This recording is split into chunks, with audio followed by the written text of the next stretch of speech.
Bismillahirrahmanirrahim. Assalamualaikum warahmatullahi wabarakatuh. Waalaikumsalam warahmatullahi wabarakatuh. Alhamdulillahilladzi akmala lana dinana wa atamma alaina ni'matahu wa radiya lana al-islam dinan. Asyhadu an la ilaha illallah wahdahu la syarika lahu wa asyhadu anna Muhammadan abduhu wa rasuluhu la nabiyya ba'dahu. Qala ta'ala fi kitabihil karim, a'udzu billahi minasyaitonir rajim. Subhanalladzi asra bi 'abdihi lailan minal masjidil haram ilal masjidil aqsa alladzi barakna hawlahu linuriyahu min ayatina innahu huwas samiul basir. Yang kami ta'zimi Pak Ustaz Haji Agus Hasan Basri Zaid Al-Masalan di Masjid Agung Baitur Rahman Baik Kabupaten Magelang Provinsi Nusa Tenggara Timur beserta seluruh rombongan terperuk. Bapak Ketua Majelis Ulama Indonesia Kabupaten Magelang yang dihormati pimpinan Ormas Islam, Ketua PCNU, Ketua Pimpinan Daerah Muhammadiyah, Beda Asia, Muslimat NU, yang kami hormati pula Bapak Polres dan ini diwakili oleh Bapak Kasat Samapta, Bapak Haruna, Bapak Perwira Hukum, Kodim 1625, Nada, pengurus DKM, Bapak Imam Masjid Serius Kota Mai, singkatnya hadirin undangan yang kami muliakan dan dirahmati oleh Allah Subhanahu wa Ta'ala. Pertama-tama kita panjatkan puji syukur kehadirat Allah Subhanahu wa Ta'ala dengan suatu kesyukuran karena Allah telah memberikan kita begitu banyak nikmat. Dan salah satu nikmat yang kita rasakan pada malam hari ini adalah Allah masih memberikan kekuatan tubuh kita, fisik kita untuk bisa hadir dalam majelis yang mulia ini. Mengapa demikian Bapak Ibu hadirin? Karena akhir-akhir ini kecenderungan kita, obsesi kita sudah terlalu melampaui batas, melebihi dari apa yang sudah ditetapkan oleh Allah bahwa sedianya harus adanya keseimbangan antara dunia dan akhirat. Tapi hari ini obsesi kita lebih terlalu pada hal yang bersifat duniawi. Mungkin pada momen-momen seperti ini untuk melihat kita dan membangkitkan kembali ruh kita untuk kita mempersiapkan diri kita dalam rangka masuk bulan Ramadan ini benar-benar dalam keadaan yang benar-benar hati kita sudah siap untuk menerima kehadiran tamu Allah. Selamat dan salam semoga senantiasa selalu tercurahkan kepada junjungan kita Nabi besar Muhammad SAW, seperti sahabat dan keluarganya tadi hingga umat akhir zaman. Bapak Kiai dan kita semua yang hadir, alhamdulillah di Masjid Agung ini sudah beberapa tamu yang datang. 6 bulan yang lalu Bapak Kiai Haji Dr. Muhammad Basir juga datang ke sini, sekarang di sini. Kami juga tidak pernah menduga bahwa Pak Kiai juga mampir di daerah kami dari itu. Kami di sini membayar juga Ustaz lokal. Tapi yang Ustaz yang dari Jawa itu bisa sekali. Alhamdulillah kebetulan jadwal semua tidak apa itu wilayah Indonesia Timur dan alhamdulillah berkesempatan juga hadir di tengah-tengah kita. Sehingga memiliki pada kita manfaatkan yang sebaik-baiknya, kita lebih banyak mendengar, menimba ilmu dan informasi dalam kaitan dengan keislaman kita. dalam rangka kita untuk tazkiyah nafs menyambut kedatangan bulan suci Ramadan yang insyaallah beberapa bulan lagi kita akan memasuki. Sekali lagi saya atas nama umat dan pengurus baik itu pengurus besar Islam, pengurus DKM, Kota Baik dan semuanya menyampaikan terima kasih syukur dan jazilah atas kehadiran Ustaz bersama rombongan saya bersyukur dengan kami ini. Baik.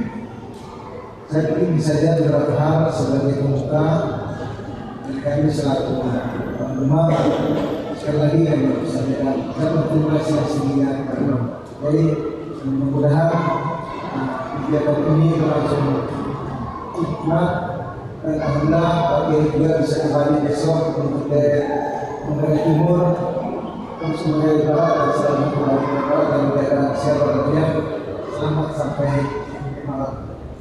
Akhirnya kami sampaikan billahi sabilillah wassalamu Assalamualaikum warahmatullahi wabarakatuh. Assalamualaikum warahmatullahi wabarakatuh. Terima kasih kami sampaikan kepada Ustaz Bukhari, Ketua DKM Masjid Agung Jagitiro yang juga anggota DPR Kabupaten Jagitiro, menyampaikan sapaan kepada kita semua. Selanjutnya hadirin sekalian, mari kita sama-sama mendengarkan tausiah yang insyaallah akan disampaikan oleh Ustaz. Oleh karena itu, kami mohon kita untuk bisa mendengarkan dengan baik. Ustaz, kami silakan.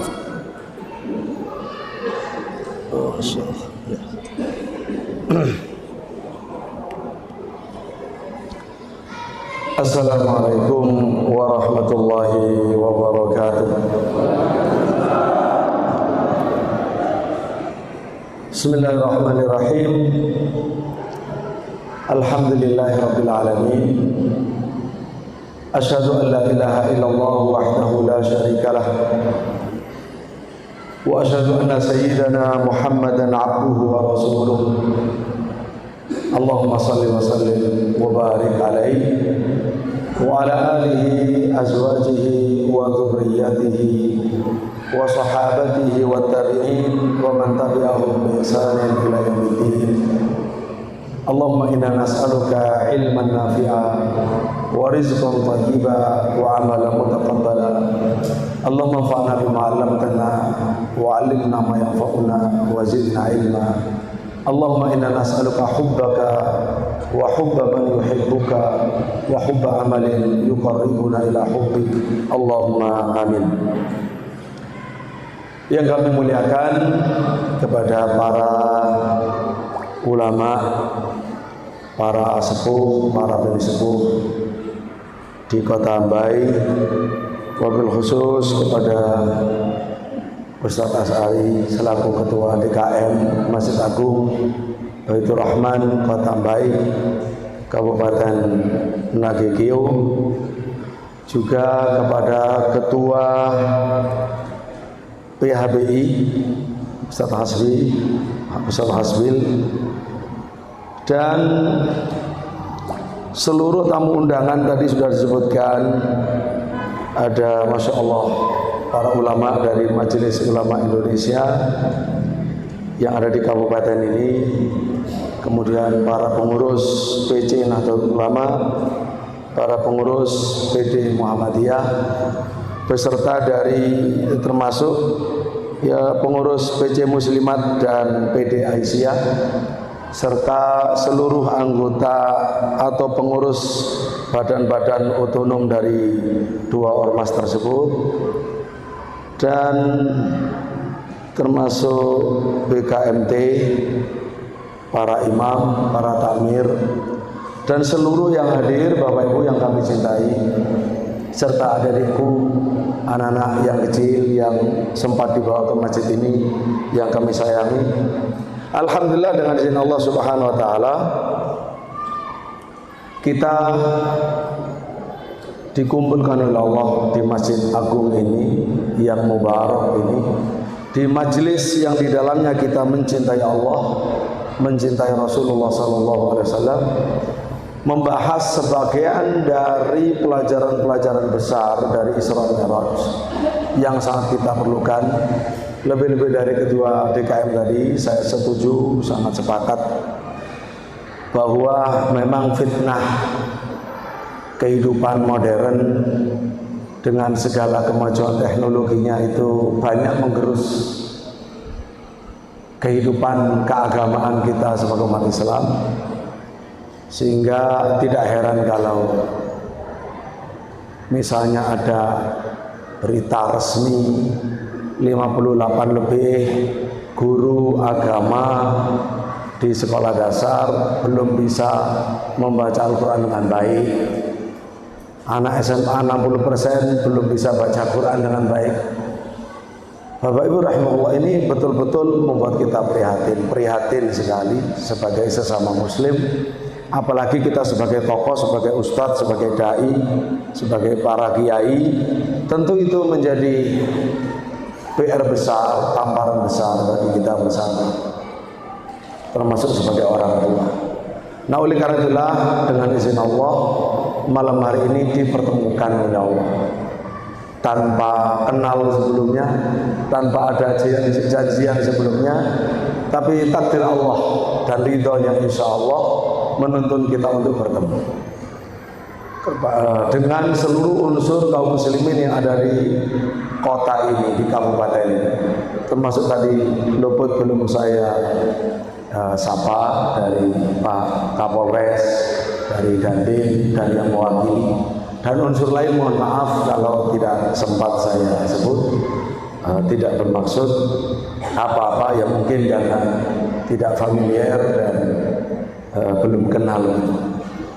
Para hadirin rahimakumullah, salawat dan salam mari kita panjatkan kepada Allah agar diaturkan kepada junjungan kita Nabi besar Muhammad sallallahu alaihi wasallam beserta para sahabatnya, beserta keluarganya, ahli baitnya, dan seluruh ulama ahlu sunnah dan pengikut ajaran Rasulullah sallallahu alaihi wasallam yang setia hingga akhir zaman. Allahumma amin. Bapak Ibu rahimakumullah, apa yang menyebabkan kami bisa sampai datang kemari tadi sudah saya terangkan, itu memang takdir Allah. Tapi takdir itu memang ada latar belakangnya, ada sebab-sebabnya. Saya itu dengan izin Allah sejak tahun lama ya, sejak awal berdakwah, saya sebagai seorang dai yang full memang hidup saya untuk dakwah. Dakwah baik langsung, ceramah, mengajar, menulis di majalah, menulis buku, menulis kitab, safari dakwah, pokoknya semuanya dakwah itu sejak 1994. Salah satu program saya itu saya keliling Indonesia, tidak menunggu diundang. Saya sendiri menyiapkan diri, menyiapkan tim, berangkat keliling siapa yang mau ketempatan. Kan Indonesia itu kan negara besar. Ya, kita tidak NKRI banget kalau tidak mengerti wilayah Indonesia, tidak menyapa saudaranya di seluruh Indonesia. Sehingga hampir seluruhnya sudah, kecuali Flores. Jadi mandek safari saya itu ke timur itu 2010 mandek sudah. Yang lain hanya ke barat, Sumatera, Kalimantan, Sulawesi, Maluku, Papua, jalan. Nah, ke Flores ini sejak 16 tahun yang lalu saya sudah berjanji dengan murid-murid yang di sini, insya Allah saya ke sana. Insya Allahnya kapan? Ya insya Allah kalau Allah menentukan nanti. Sekarang belum tergambar. Alhamdulillah dengan izin Allah, setelah ada pesantren kami yang pertama berdiri 2012. Itu pesantren untuk kader dai, untuk kader hafidz Quran, untuk kader roqi, yaitu yang mengobati orang dengan ruqyah syariah, dengan pendekatan yang sangat maju, kolaborasi dengan dokter, dengan para psikiater, psikologi. Kita membuat satu diploma untuk ruqyah syariah. Kita juga dengan para murid membuat klinik ruqyah syariah. Kita juga punya daurah nasional untuk melatih para ustadz yang mau belajar ruqyah syariah. Kita juga punya program dakwah sosial terjun ke masyarakat, di antaranya memberikan layanan ruqyah syariah. Kita punya pusat pengembangan penelitian para mahasantri di tahun keempat harus nulis karya ilmiah tentang ruqyah syariah dengan bahan lapangan, faktual, kasus yang ditangani yang tuntas. Sehingga buku-buku ilmiah tentang ruqyah syariah semuanya Masya Allah, datanya lengkap dan diterbitkan. Misalnya tentang kupas tuntas indigo dan terapinya dengan ruqyah syariah. Nah, itu datanya empiris semua. Ya, jadi insya Allah terbaik di Indonesia kalau soal ruqyah syariah, baik teori dan praktek ada di kita. Alhamdulillah dengan izin Allah kami juga sudah membantu kaum muslimin, baik dari para ulama maupun para umara, baik dalam negeri maupun luar negeri, ya, untuk membantu kesembuhan. Untuk membantu kesembuhan. Bapak Ibu rahmatullah, ini yang menarik. Sebelum kita bahas Isra Mi'raj ini, sudah kadung terlanjur. Jadi orang yang butuh ruqyah syariah itu bukan orang gila, Bapak Ibu. Bukan menunggu orang gila, enggak. Orang yang seperti biasa-biasa, tapi ternyata butuh ruqyah syariah.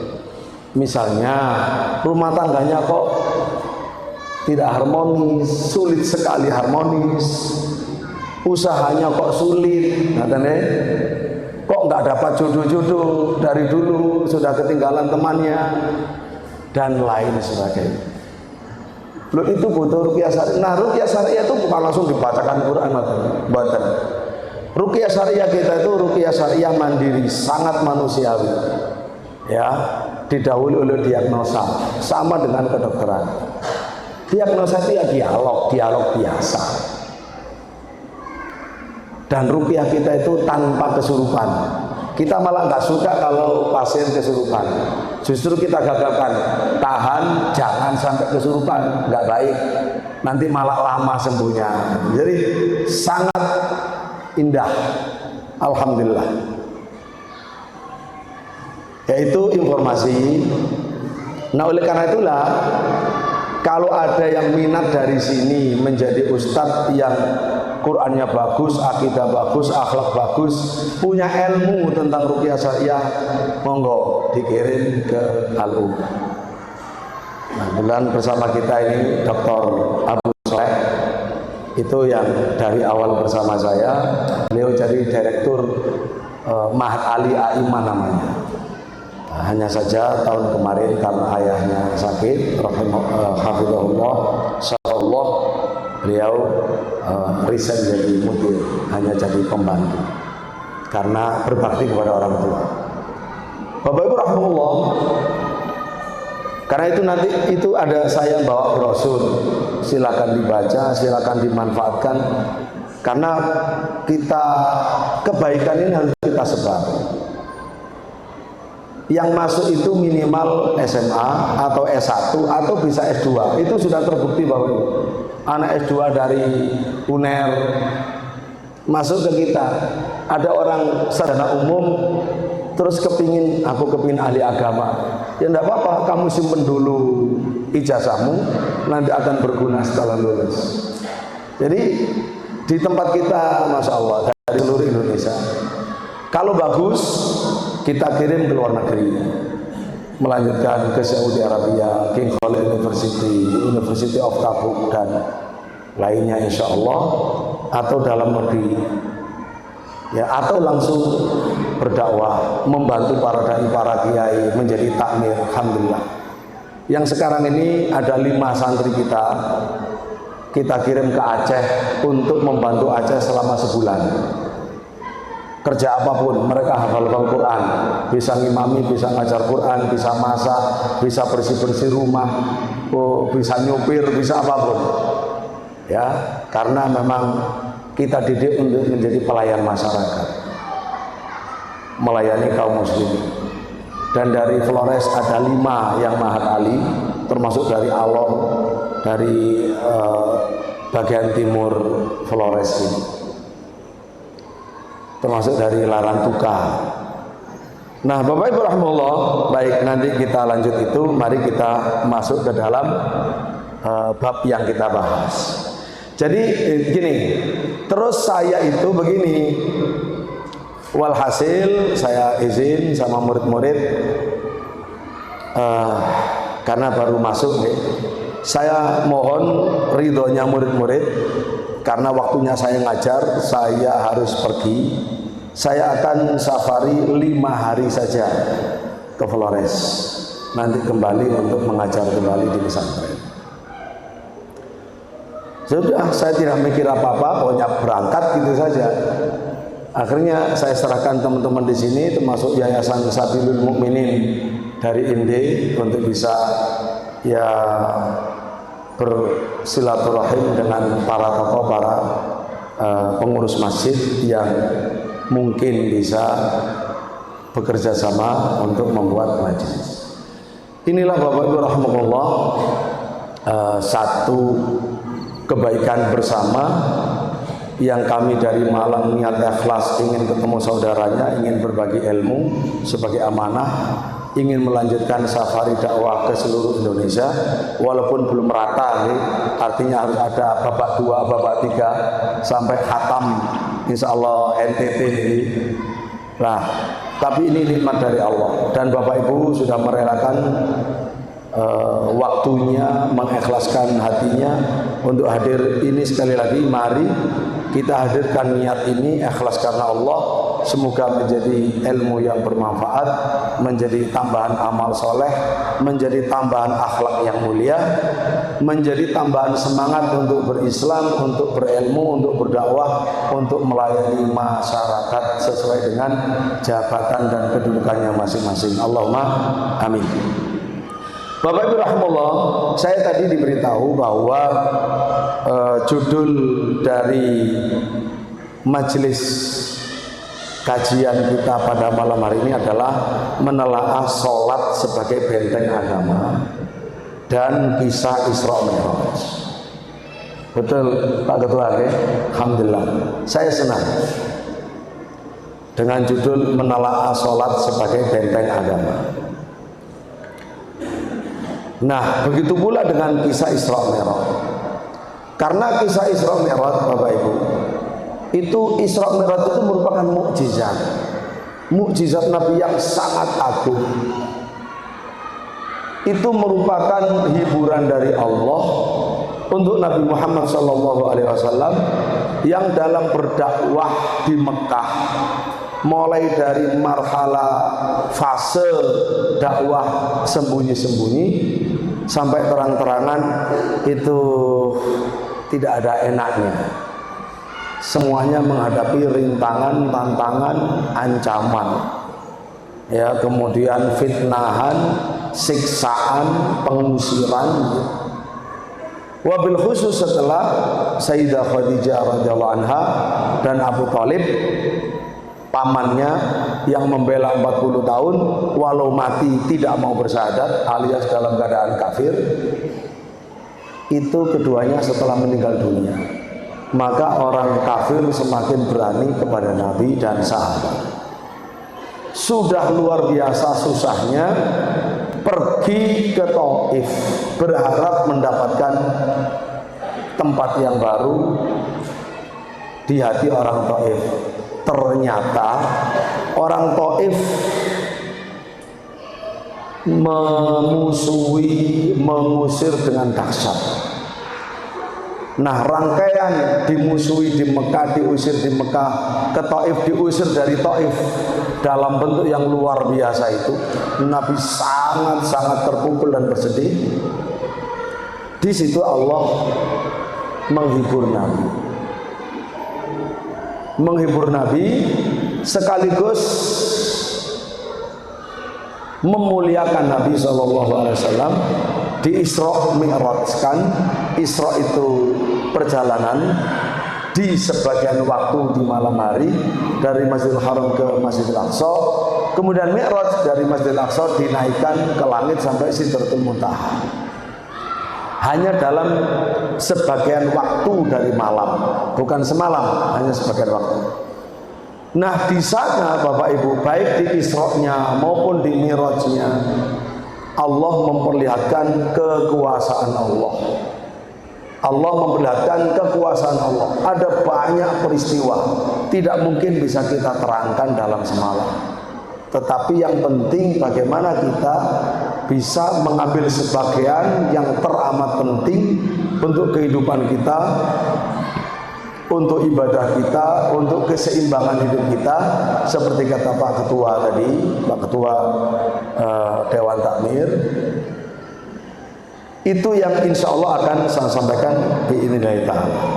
Karena itu mohon para ulama, para tokoh, izinkan saya menyampaikan sebagian keutamaan yang ada di Isra Mi'raj. Sebagian. Yang pertama, di antara oleh-oleh Isra Mi'raj, Rasulullah SAW mendapatkan jaminan dari Allah bahwa umatnya yang punya dosa-dosa besar, asal tidak berbuat syirik, walaupun tidak bertobat, nah ini penting, dengan catatan, walaupun tidak bertobat, itu ada yang diampuni oleh Allah dengan syarat sesuai dengan kehendak dan kebijakan Allah. Bukan seluruhnya, karena sudah ijma ahli sunnah bahwa orang mukmin yang berdosa besar tidak bertobat, maka sangat mungkin disiksa kalau Allah menghendaki, dan sangat mungkin diampuni kalau Allah menghendaki. Sehingga jangan sampai punya pemahaman yang salah bahwa semua orang dosa besar walaupun tidak bertobat diampuni oleh Allah karena Isra Mi'raj. Nah, ngoten nggih. Jadi itu salah. Harus dipahami dengan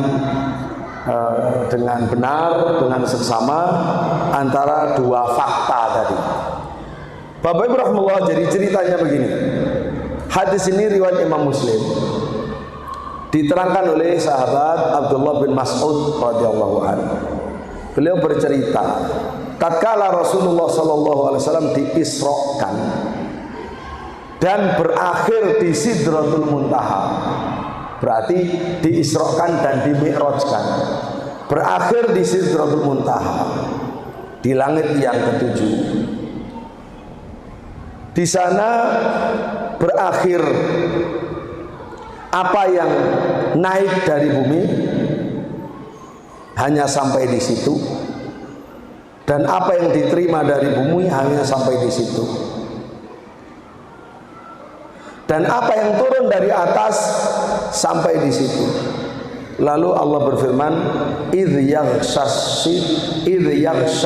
as-sidrata ma yaghsha. An-Najm 16. Jadi ketika pohon sidroh yang ada di langit itu dipenuhi oleh apa yang memenuhi.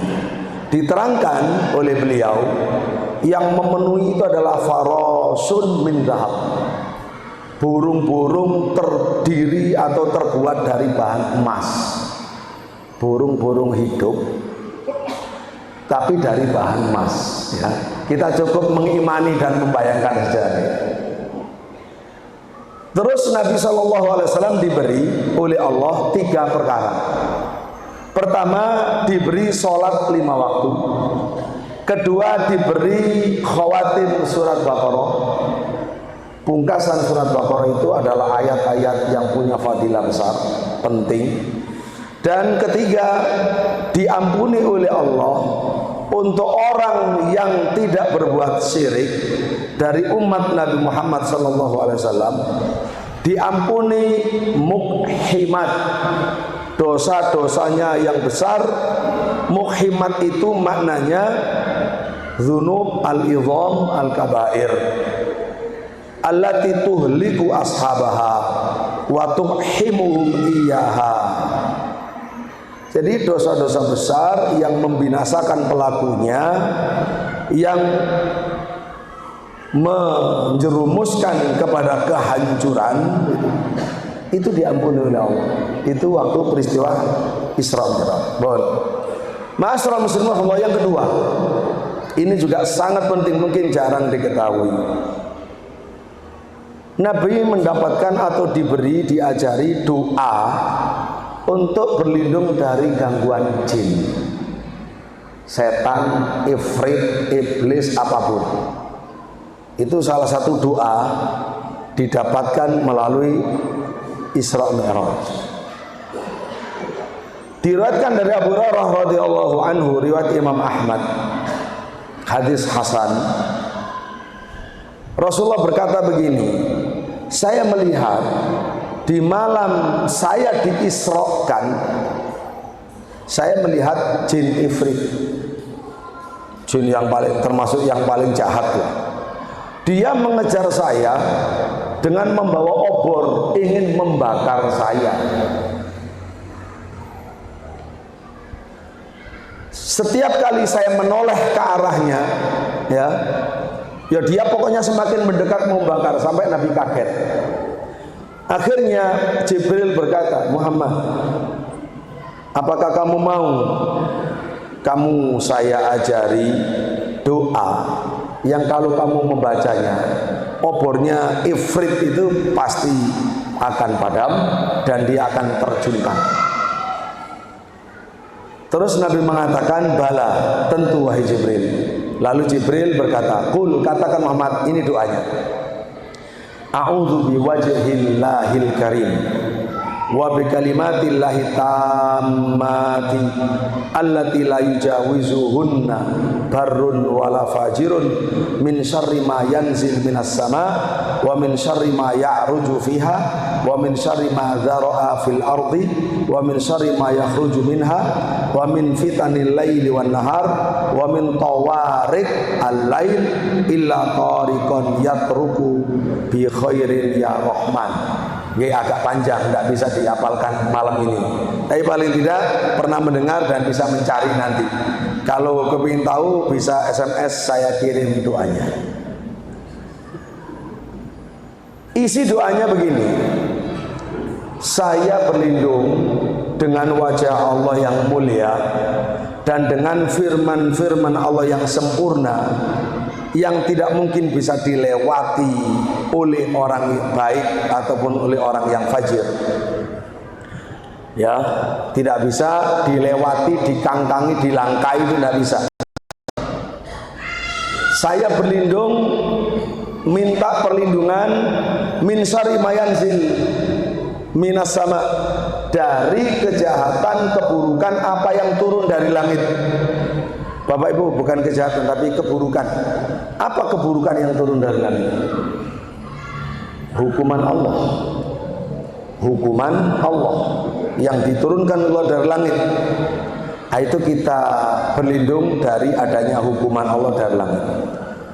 Dan dari keburukan yang naik dari bumi. Keburukan naik dari bumi itu apa?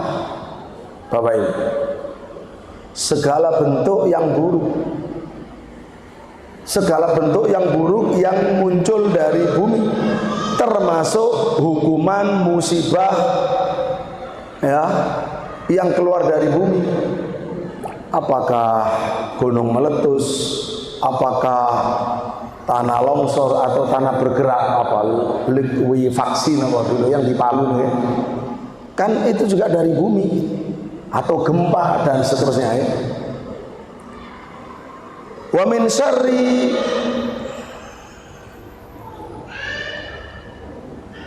syarri afan. Kalau ini wa min syarri ma yarju fiha, dan apa yang naik dari langit kepada langit.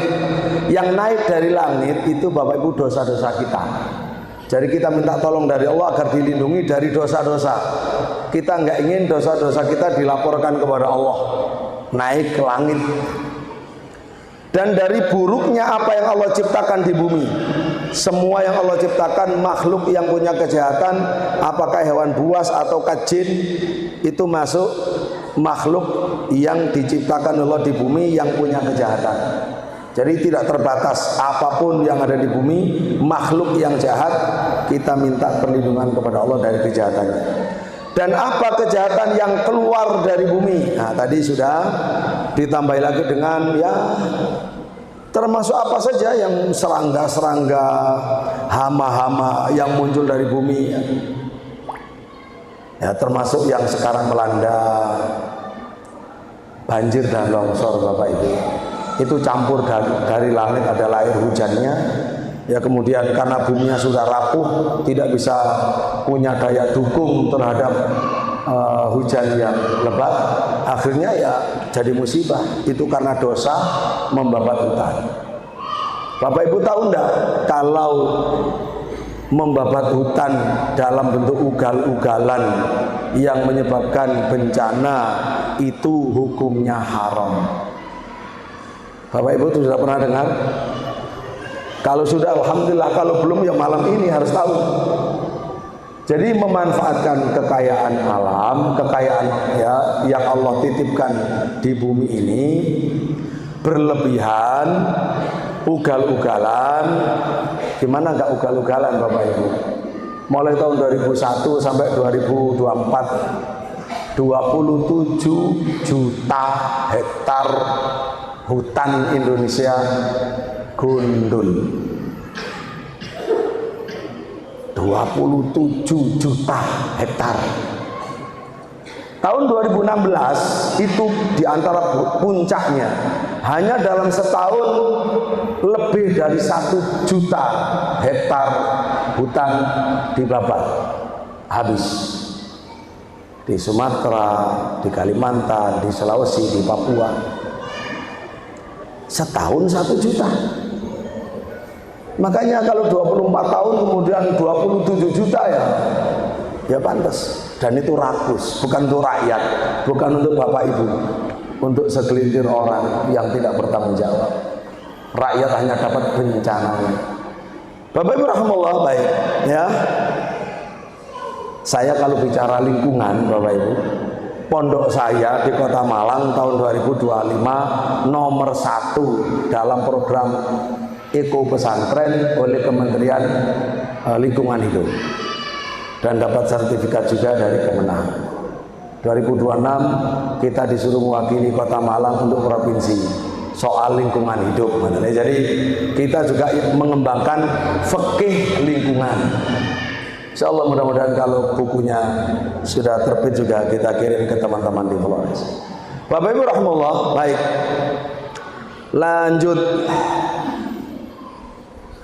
Dan aku minta perlindungan kepada Allah dari segala keburukan apapun, terus nggak bisa nyebut apapun yang muncul di malam hari, yang muncul di siang hari.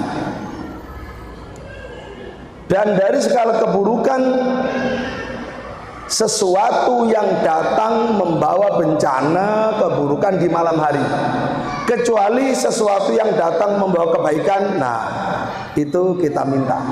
Kalau kebaikan datang kapan saja walaupun malam hari, tidak apa-apa. Tapi kalau ngetuk pintu ternyata membawa keburukan, kita berlindung kepada Allah. Malam hari ada orang ngetuk pintu membawa kejahatan, tentu siapapun tidak mau.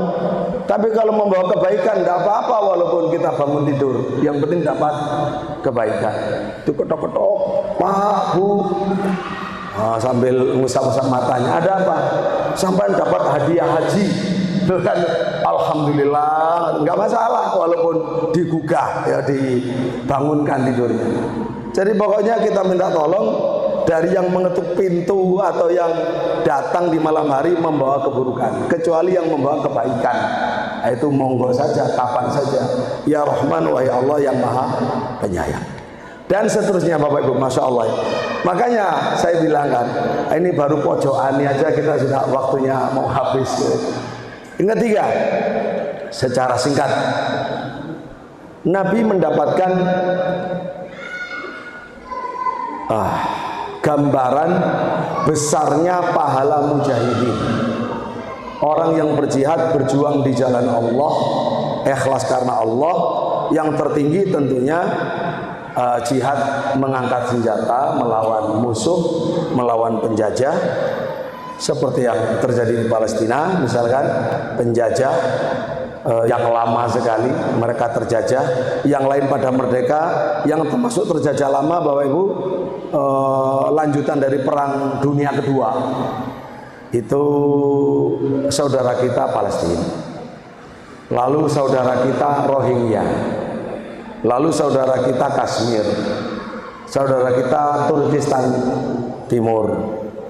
Itu kasihan, itu sisa-sisa penjajahan abad berapa, 19 apa. Jadi penjajahan di masa kolonialisme di perang dunia kedua.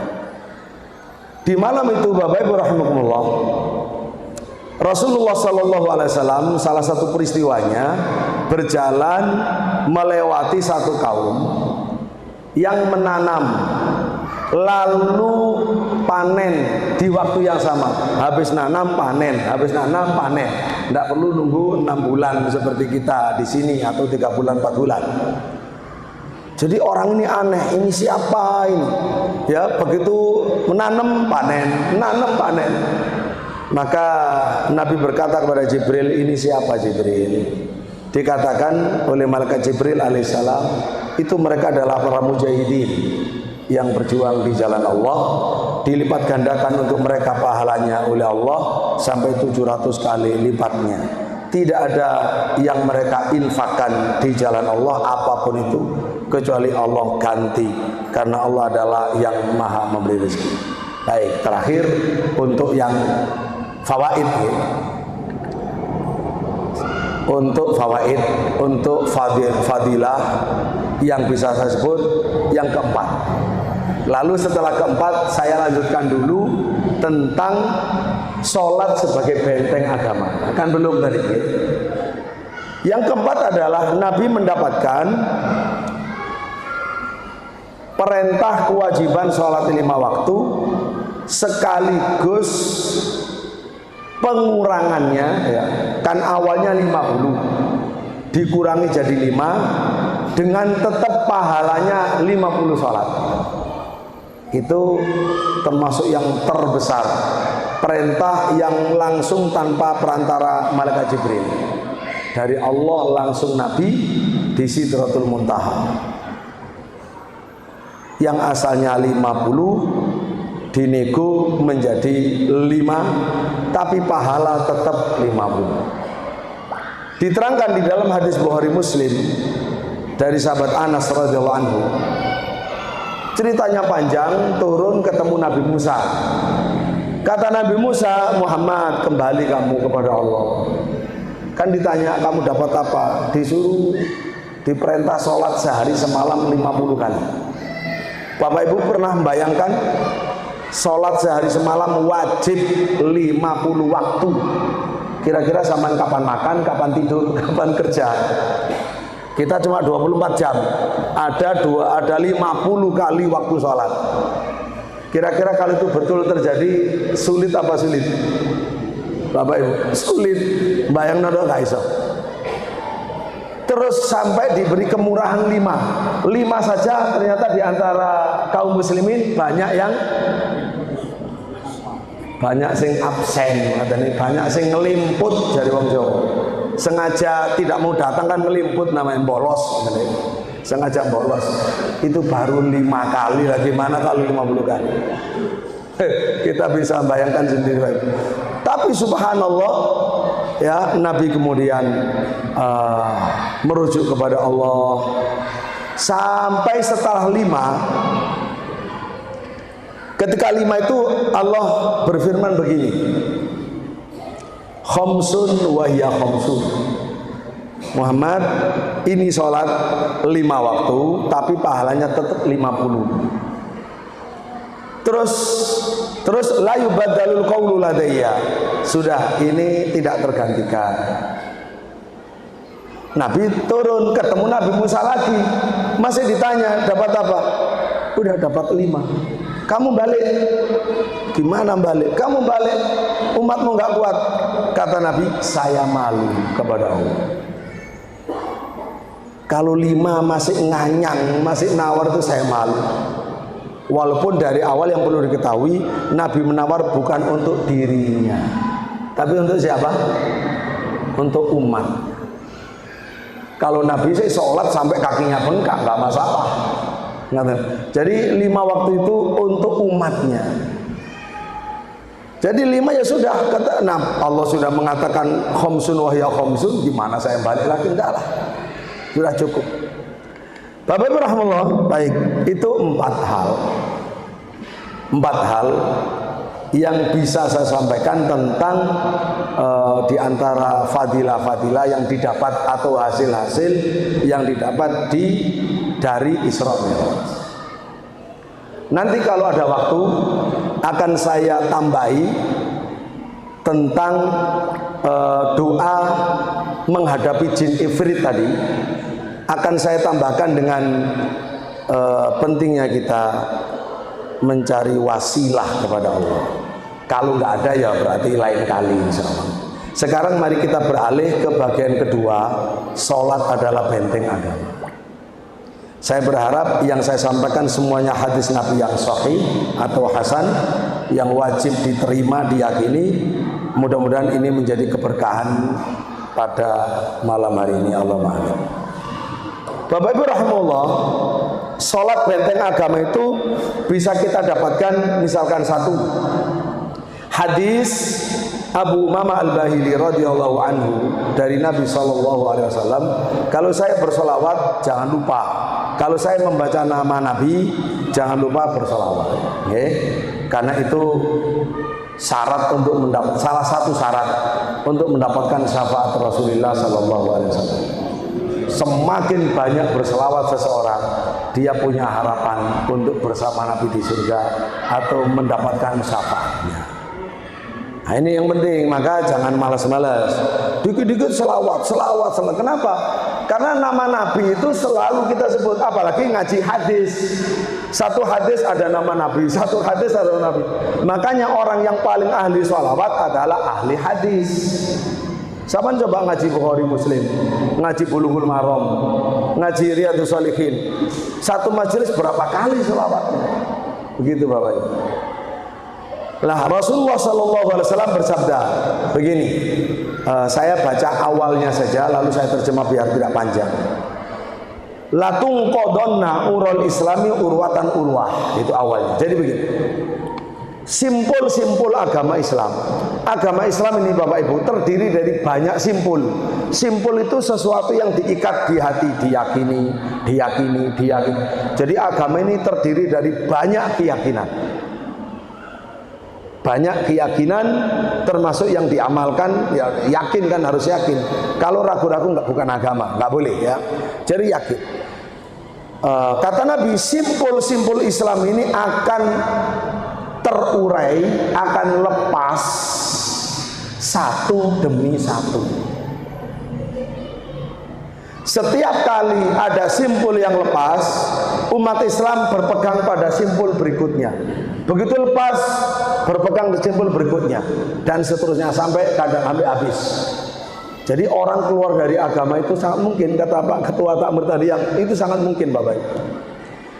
Nah, terus Nabi memberikan contoh 2. Yang pertama kali lepas dari tangan umat Islam, dari simpul Islam adalah melaksanakan hukum syariat dalam pemerintahan. Dan itu mukjizat Nabi, betul namanya. Yang pertama kali lepas dari umat Islam itu al-hukmu bisyar'. Ini hadis. Terus kata Nabi, wa akhiruhunna, yang paling terakhir lepas setelah itu tidak ada lagi agama, adalah sholat. Jadi memang sholat itu benteng terakhir Bapak Ibu. Jangan coba-coba meninggalkan sholat. Kalau sudah meninggalkan sholat, sudah agamanya tidak ada. Kalau agama itu tiang agama, tidak ada tiangnya akhirnya ngelimbruk, ya dia terjatuh, terkulai, nggak ada bekas, tidak tegak sama sekali. Jadi sholat itu adalah benteng agama, mari kita perhatikan betul. Terus yang kedua, Bapak Ibu gini. Yang kedua, singkat saja. Dari sahabat Abdullah bin Amr radhiyallahu anhuma, riwayat Imam Ahmad, Tabrani dan lain-lain, dari Nabi Shallallahu Alaihi Wasallam, suatu saat Nabi itu membahas tentang sholat. Lalu Nabi bersabda begini, man hafadha alaiha, siapa yang menjaga sholat, kanat lahu nuran wa burhanan wa najatan, maka dia punya jaminan sholat itu akan menjadi cahaya, menjadi bukti, menjadi keselamatannya ila yaumil qiyamah, sampai hari kiamat. Wa malam yuhafid alaiha, yang tidak mau menjaga sholatnya, lam yakun lahu nurun wala burhan wala najat, dia tidak punya cahaya, dia tidak punya bukti sebagai mukmin, dia tidak punya keselamatan. Wa kana yaumal qiyamah, dan di hari kiamat dia akan bersama siapa? Rasulullah, sahabat, ulama, kaum muslimin tidak. Ma'a Fir'aun wa Haman wa Ubay bin Khalaf. Dia sekelompok dengan Fir'aun, Haman dan Ubay bin Khalaf. Sekali lagi ini sabda Nabi, bukan pendapat fikih, hadis Nabi Shallallahu Alaihi Wasallam. Baik. Oleh karena itulah Bapak Ibu, karena sholat ini wajib, fardu ain, sangat penting, dididik mulai kecil, usia 7 tahun sudah diperintah, 10 tahun kalau nggak mau dipukul, ya. Sampai Nabi mengatakan, Nabi bersabda begini, di dalam satu hadisnya dari Ummu Aiman, Maulat Rasulullah Sallallahu Alaihi Wasallam, Nabi bersabda, la tatrukis sholata muta'ammidan, jangan sampai kamu meninggalkan sholat dengan sengaja. Dengan sengaja aku nggak mau sholat, kan dengan sengaja, nantang, nggak mau sholat. Fa innahu man taraka sholata muta'ammidan faqad bari'at minhu dhimmatullah wa rasulih. Siapa yang meninggalkan sholat dengan sengaja, maka tanggungan Allah, tanggungan Rasulullah, jaminan Allah, jaminan Rasulullah itu sudah bebas, lepas, dia nggak ada hubungan sama sekali. Ya, hadis sahih li ghairihi ada di dalam kitab Sahih At-Targhib. Ma'asyiral muslimin rahimahullah dan lain sebagainya, itu contoh saja, hadis dalam hal ini banyak. Baik, karena ini sudah Masya Allah nih, artinya begini, secara unsur Bapak Ibu, apa yang diamanahkan, diminta dari saya, 2 judul tadi, ya, dengan keterbatasan waktu, maka sudah terpenuhi sebenarnya, sudah terpenuhi. Nah, tinggal saya tambahannya. Setelah ini mau tanya jawab, monggo, ya, silakan. Dari hasil, salah satu hasil Isra Mi'raj, Nabi untuk bisa mengalahkan jin ifrit itu diajari doa khusus, walaupun banyak doanya, ini salah satu. Ini menunjukkan bahwa untuk menangani, mengatasi seluruh kejahatan setan, jin, iblis, itu harus dengan minta tolong pada Allah. Minta tolong pada Allah, itu tauhid namanya. Tidak boleh minta tolong kepada yang gaib selain Allah, itu syirik. Jangan kita berdoa kepada Jibril, jangankan berdoa minta kepada jin. Minta kepada Jibril saja, kita nggak ada hubungan dengan malaikat Jibril, nggak ada komunikasi, tiba-tiba, wahai Jibril, aku mohon kepadamu, tolonglah aku. Itu nggak boleh. Harus ya Allah, karena sama-sama bil ghaib. Kenapa menyebut ya Jibril? Memang Jibril senang, Ya Jibril akan marah dan memusuhi yang memanggil-manggilnya untuk berdoa itu. Berdoa itu hanya Allah, iyyaka na'bud wa iyyaka nasta'in. Hanya itu tauhid, yaitu tauhid. Apalagi sekarang minta wahai jin yang menunggu sendang ini, pantai ini, gerumbul ini, batu besar ini, selamatkan aku, tolonglah aku, beri aku ini itu. Ya itu namanya syirik Bapak Ibu. Dalilnya banyak, ini pembahasan tauhid ya, karena itu penting. Jadi salah satu hasil daripada Isra Mi'raj adalah Allah siap mengampuni orang yang berdosa bagaimanapun asal tidak syirik. Kan? Itu kan hasil dari Isra Mi'raj, asal tidak syirik.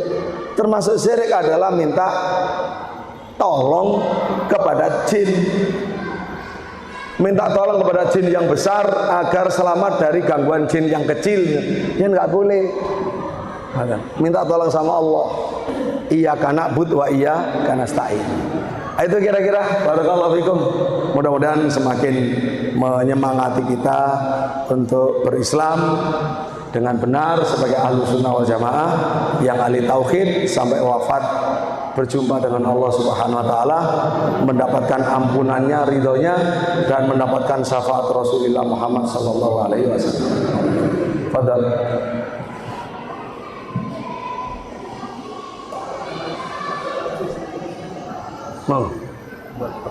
Monggo, silakan.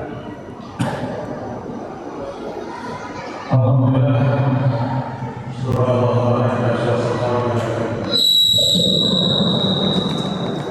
Dan disampaikan oleh Kiai, dan kita diberikan kesempatan di satu sesi dijawab bertanya berkaitan dengan disabilitas atau tentang perkara lainnya. Saya persilakan.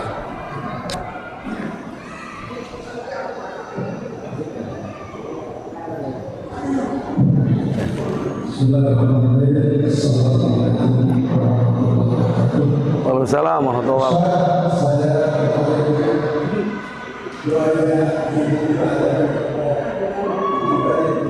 Doa. Oke. Habis kalau satu amal zikir pagi pertama adalah berulang Bismillahirrahmanirrahim. La yadurru ma'asmihi syai'un fil ardi wala fis sama. Itu bermakna bisa Inggris atau tidak? Nggih. Ini pertanyaan Bapak. Mungkin awal ini yang mau bertanya bagi dua penanya.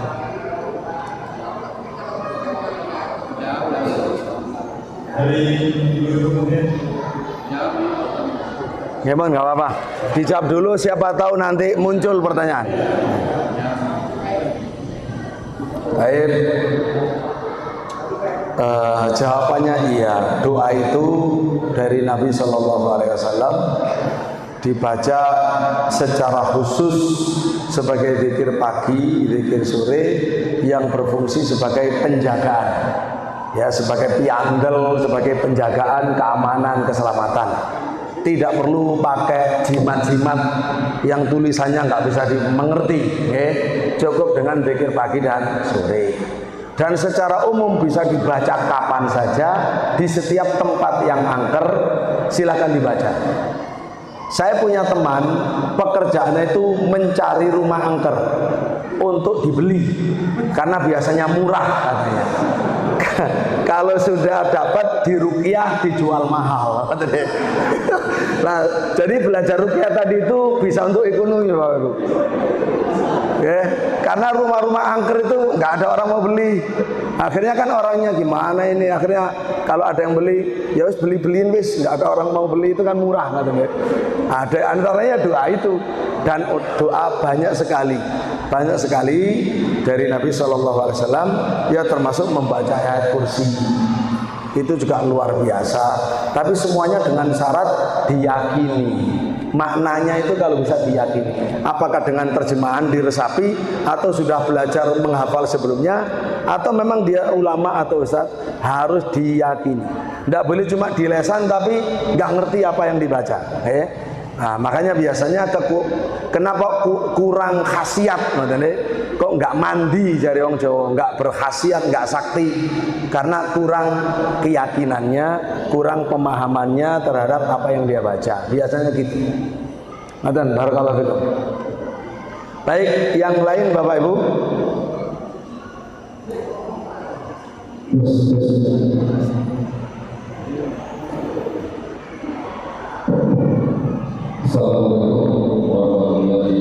Waalaikumsalam warahmatullahi wabarakatuh.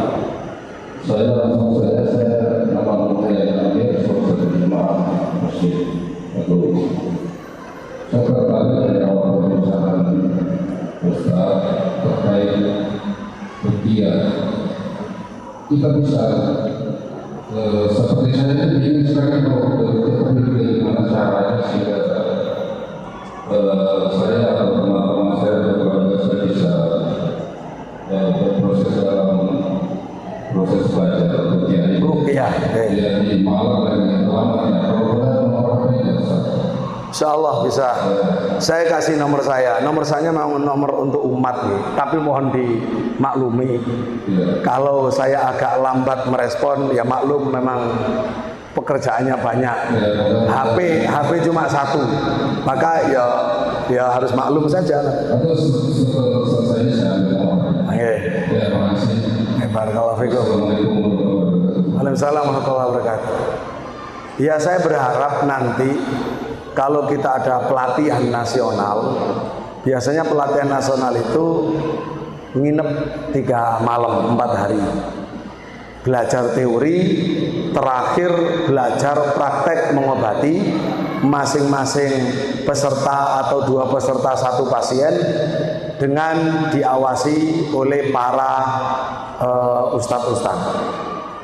Nah, sehingga memang daurah itu Masya Allah dari sifatnya praktis, itu tentu lebih baik bukan hanya teori, dan itu sangat bagus untuk dakwah, bisa mengobati orang non-muslim.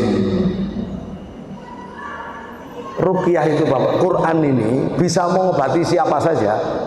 Kita juga boleh dan dianjurkan juga mengobati orang non-muslim yang sakit, yang merasa ada gangguan dalam hidup, nggak nyaman, nggak bahagia dan seterusnya. Nanti dakwahnya itu masuk secara, ya pastilah itu. Tapi pertama menolong orang. Kalau mau, kan biasanya ketika buntu usahanya kita bisa nawarkan diri. Soalnya ruqyah ini Bapak Ibu bisa mengobati fisik. Orang penyakit fisik itu bisa, bukan hanya penyakit rohani, penyakit depresi, penyakit LGBT itu bisa diobati dengan ruqyah. Penyakit indigo, jin turunan, jin karena kanuragan, ilmu kesaktian bisa dengan ruqyah.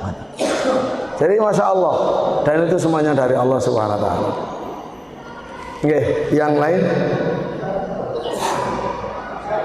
Monggo.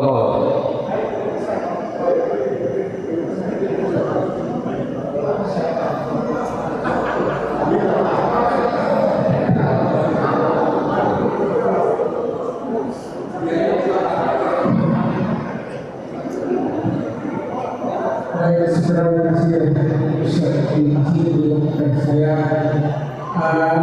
untuk saya sendiri sholat sebagai pendidik agama yang perlu saya minta tolong berikan kami kiat-kiat agar kami bisa istiqomah dalam sholat.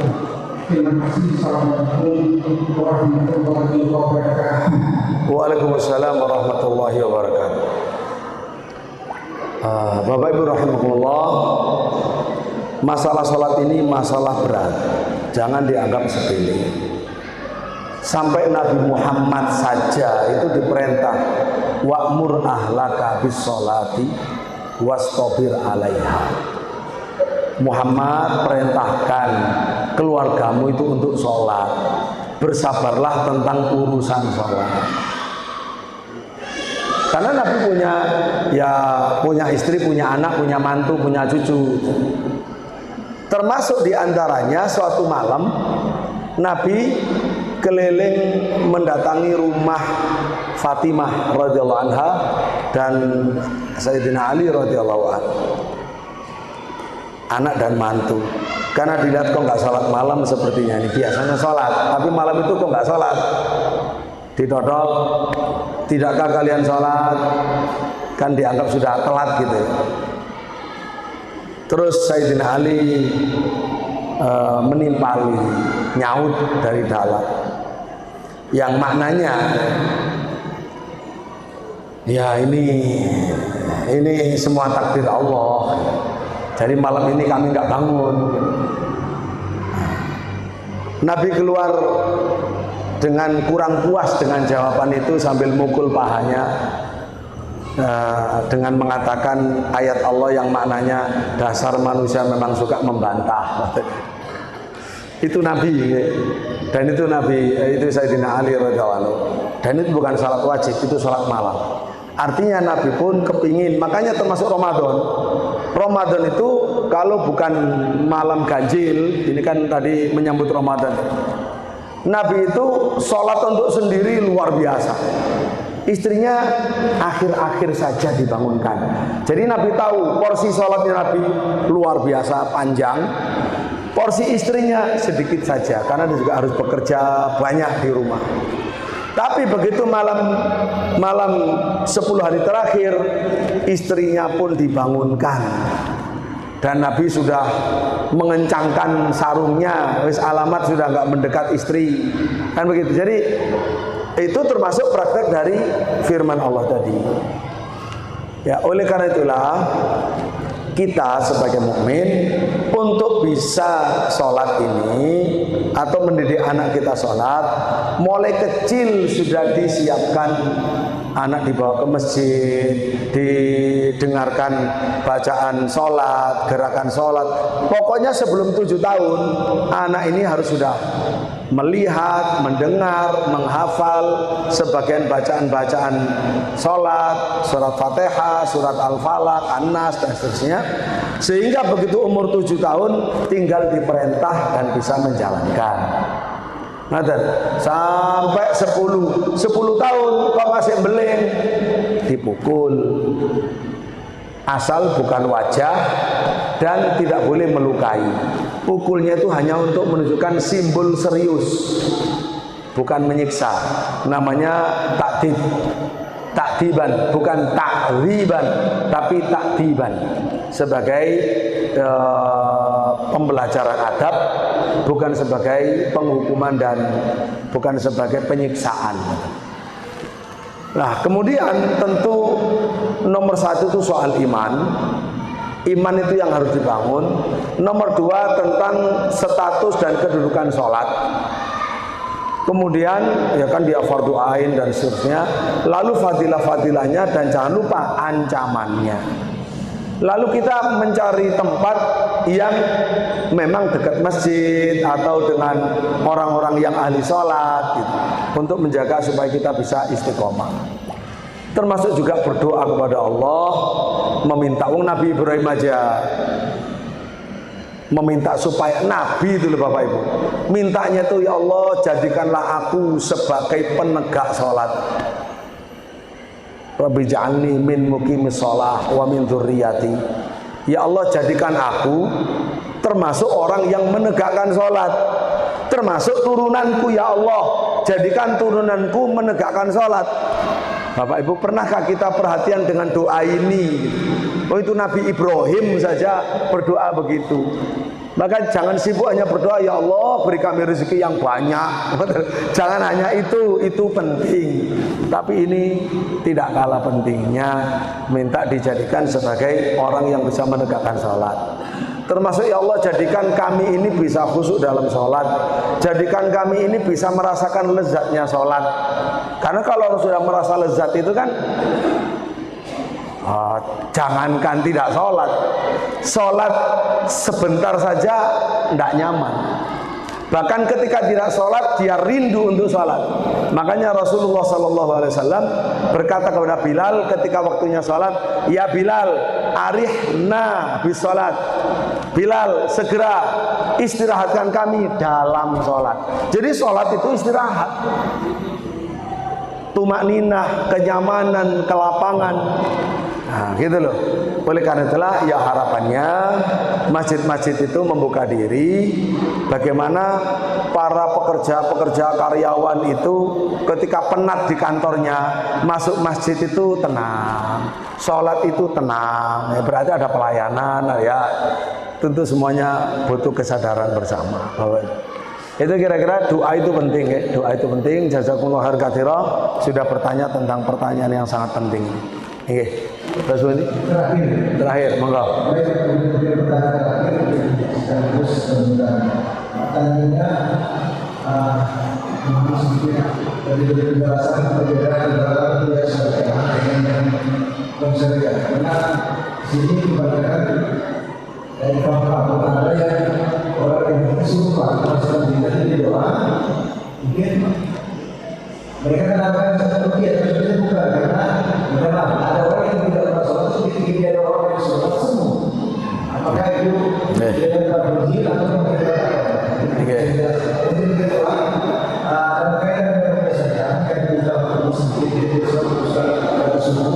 kalau mengasih kami mengetahui tentang dia saya dengan program dengan ada sebuah seperti itu sesuatu bersikap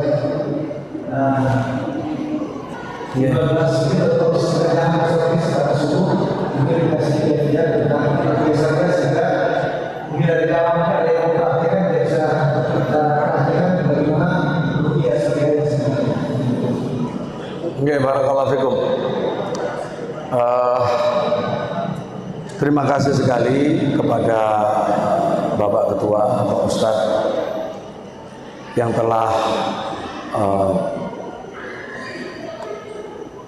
telah memberikan kepercayaan kepada kami tentang hal ini, termasuk meminta besok pagi untuk menyampaikan tentang kiat-kiat ruqyah syar'iyyah. Ya semoga kita disuruh masuk di sini kan, mana panitia? Nggih, Pak. Hah? Oh iya, Bapak Ibu. Mohon maaf, jadi kami nanti malam itu mau mengajak teman panitia melihat fajar shadiq. Jadi waktu subuh itu kan dimulai dengan terbitnya fajar shadiq. Jadi begini, singkat cerita, Imam Syafi'i rahimahullah itu berkata dalam kitab Al-Um. Al-Um itu nama kitab Imam Syafi'i.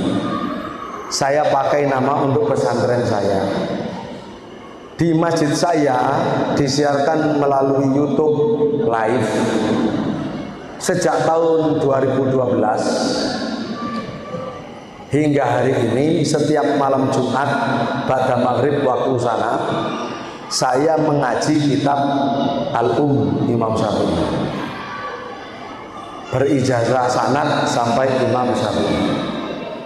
Beliau berkata begini, idza bana al-fajru al-akhiru mu'taridon faqad halat salatu subhi wa man shallaha qabla tabayyunil fajril akhiri mu'taridon a'ada. Idza bana, apabila tampak terang al-fajr terakhir fajar kedua, mu'taridon membentang di ufuk, dari timur, dari utara ke selatan, di ufuk timur, dari arah utara, selatan, selatan utara, di kaki langit. Ufuk itu kaki langit. Jadi kalau melihat waktu subuh kapan mulai masuk, bukan melihat ke langit, melihat ke kaki langit. Apa yang dilihat? Benang putih yang akan memisahkan mana langit mana bumi. Karena gelap gulita itu, apalagi tidak ada bulan purnama, kita melihat ufuk timur tidak bisa membedakan mana langit mana bumi. Di bumi ada apa nggak tahu, peteng, gelap gulita. Begitu fajar sodik yang kedua itu muncul membentang, kita baru tahu, oh ini gunung, ini bukit, ada guratan-guratannya, itu kan, membentang. Dalam waktu cepat 4 menit aja sudah melebar.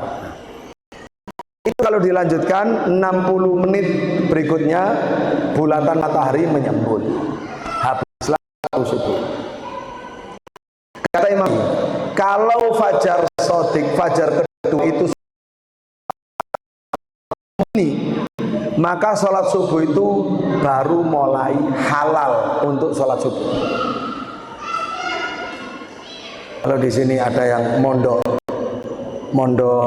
di Jawa, kan ada memaknai kitab itu dengan utawi iku. Idza nalikane bana wus pertelo. Opo al fajru fajar, al akhiru kang akhir, muqtaridon halimalang. Fakot mongko teman-teman wus halal opo asolatu sholat subuh. Jadi sholat subuh sebelum begitu itu haram. Setelah ketika begitu itu baru halal. Bahasa Imam Syafi'i ini bahasa Rasulullah SAW. Karena ada hadis Nabi sahih, memang begitu bunyinya. Fajar ada dua, yang satu masih menghalalkan makan sahur dan mengharamkan sholat subuh. Yang satu ketika muncul menghalalkan sholat subuh, mengharamkan makan sahur. Jadi bahasa Imam Syafi'i bahasa Rasulullah dan bahasa sahabat Ibnu Abbas. Lanjutannya begini. Waman sholaha, siapa yang sholat subuh qabla tabayyunil fajril akhir mu'taridon, sebelum fajar kedua itu terbit terang benderang membentang, a'ada, maka ia harus mengulangi sholat subuh. Nah pertanyaannya kan dari dulu saya sejak 2000 sebelum 2009, memang fajar membentang itu seperti apa sih gitu loh. Jadi keterangan jelas, cuma belum pernah melihat ke lapangan. Alhamdulillah dengan izin Allah akhirnya kita bisa.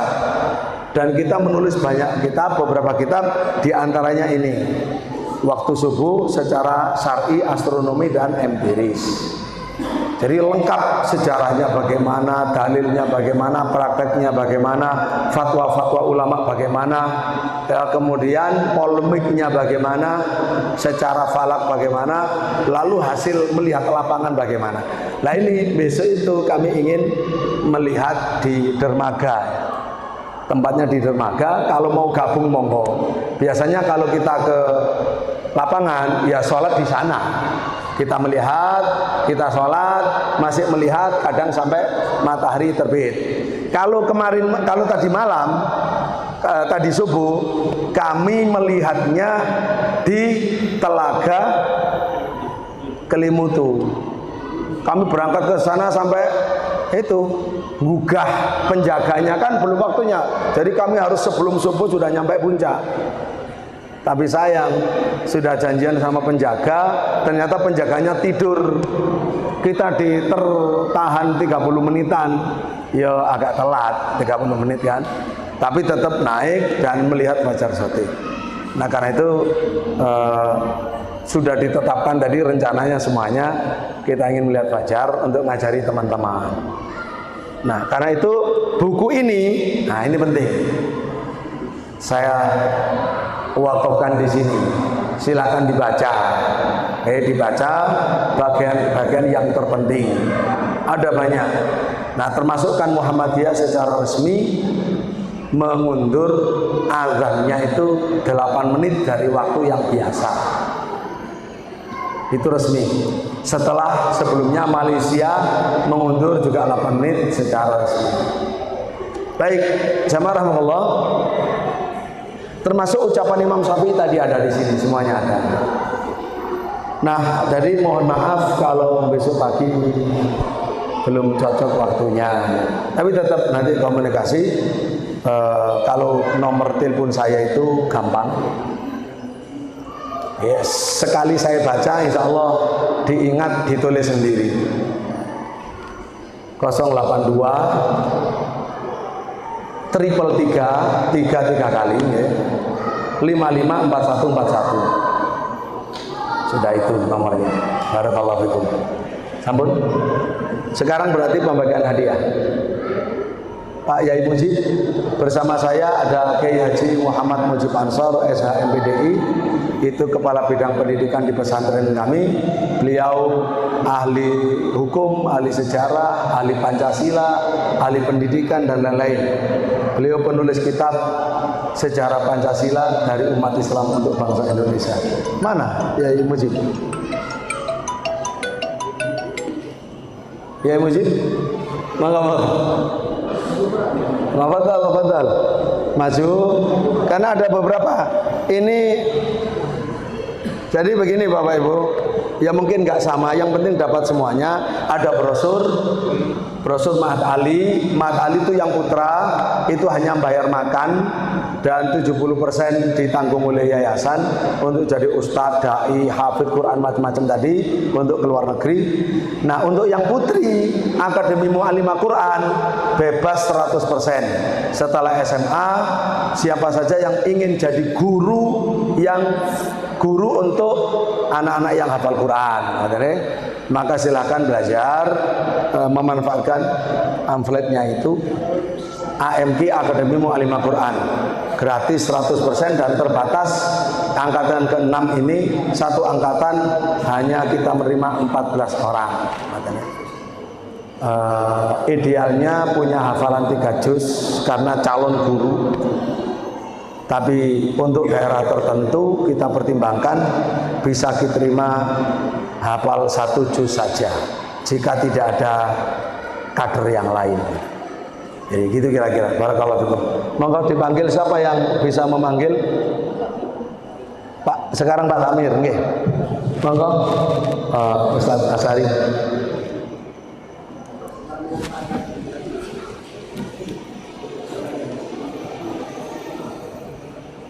Oke, Pak kedua.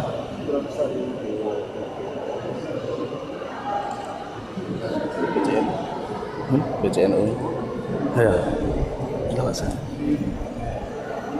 Nggih, pengurus PCNU jika masih bertahan, monggo Ustadz sinten, Kiai sinten, PCNU. Ada perwakilannya? Ada, monggo. Nah, ini, nggih. Nah, ini hadiah buku Zikir Wirid Doa tulisan saya. Di dalamnya ada 5 doa sahih dari Nabi untuk bebas hutang. Yang kepingin bebas hutang cocok. Amin.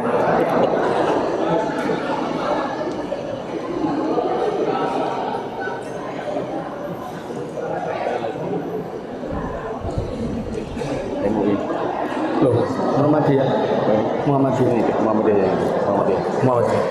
Nggih, pengurus PDM, pengurus daerah Muhammadiyah yang ada perwakilan, monggo Ustaz. Ada Ustaz siapa? Monggo maju. Nggih. Amin. Ini buku tulisan saya, Menuntun Syiah ke Jalan yang Benar. Ini pasangannya buku MUI Pusat, yaitu Mengenal dan Mewaspadai Kesesatan Syiah.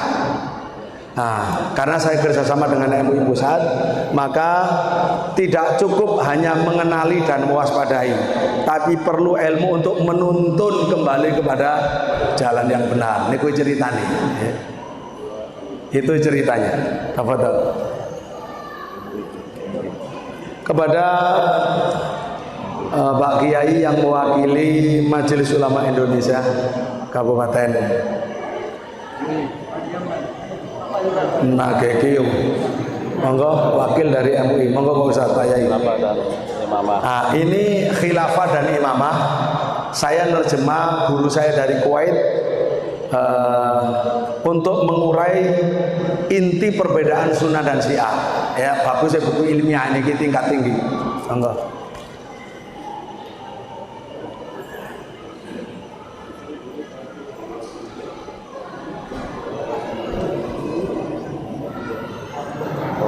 Ya. Matur suwun dari Pak Kapolres atau yang mewakili, monggo. Nggih. Silakan, monggo. juga sama, yaitu buku tentang mengurai inti perbedaan sunnah Syiah. Sing yang dijadikan bahan pertikaian itu apa sih? Nah, itu diurai di situ. Ya mohon maaf karena ya asal bawa kita ya, nggak mempersiapkan yang lengkap. Hah? Kodim. Yang mewakili dari Kodim siapa tadi, Bapak perwira penghubung atau apa, monggo kalau ada yang mewakili masih ada di sini.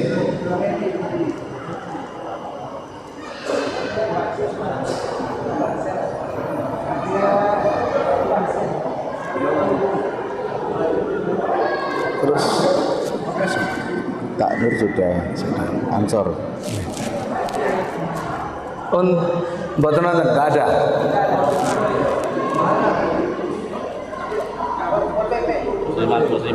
Untuk GP Ansor yang mewakili.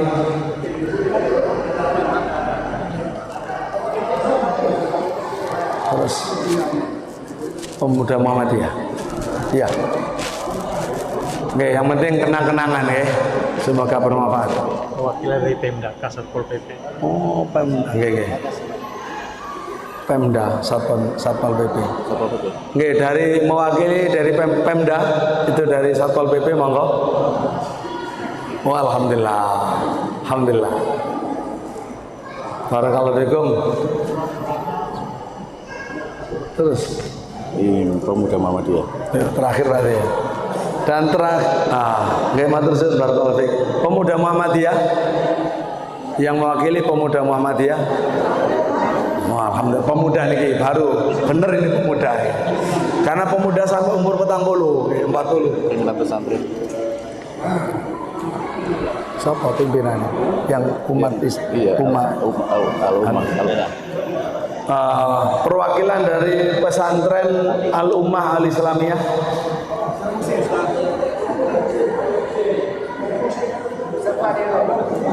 Al-Ummah Al-Islamiyah. Monggo yang mewakili pesantren, nggak apa-apa, ustadznya atau apanya.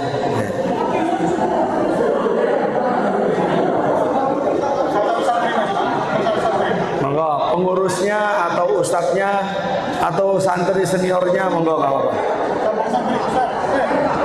Nanti di santri nggak apa-apa, nak santri sayang, ayo, nggak usah takut, diberi aja kok, ayo.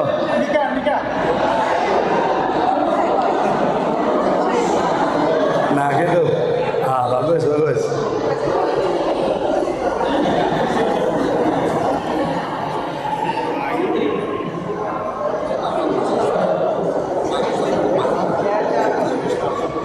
Mohon maaf kepada muslimat, kepada Aisyah, ya. Dan sebenarnya ini kitab saya menulis kitab berbahasa Arab, Syarah Arba'in Nawawi, dan tambahannya dari Ibnu Rajab, dengan sanad sampai Imam Nawawi, sampai Ibnu Rajab, sampai Rasulullah SAW, lengkap di dalamnya, sudah lengkap sanad. Tapi sayang ini cetakan pertama habis, masih akan cetak kedua, jadi belum bisa membagi. Jadi para ulama, para kiai, para pengurus dan pengurus panitia hari besar Islam yang berbahagia, takmir dan semuanya, saya mohon maaf kalau ada kesalahan. Maklum masih anak muda, merasanya anak muda, merasanya masih anak muda. Dan sangat berterima kasih atas segala sambutannya.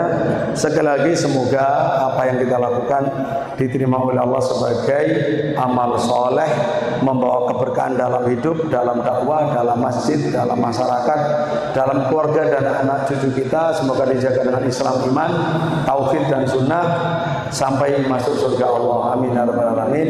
Semoga dijadikan sebagai orang-orang yang saling mencintai karena Allah, yang bertemu karena Allah dan berpisah karena Allah. Allahumma amin. Demikian. Assalamualaikum warahmatullahi wabarakatuh. Al-Umm TV, Ilmu, Selaksa Hikmah.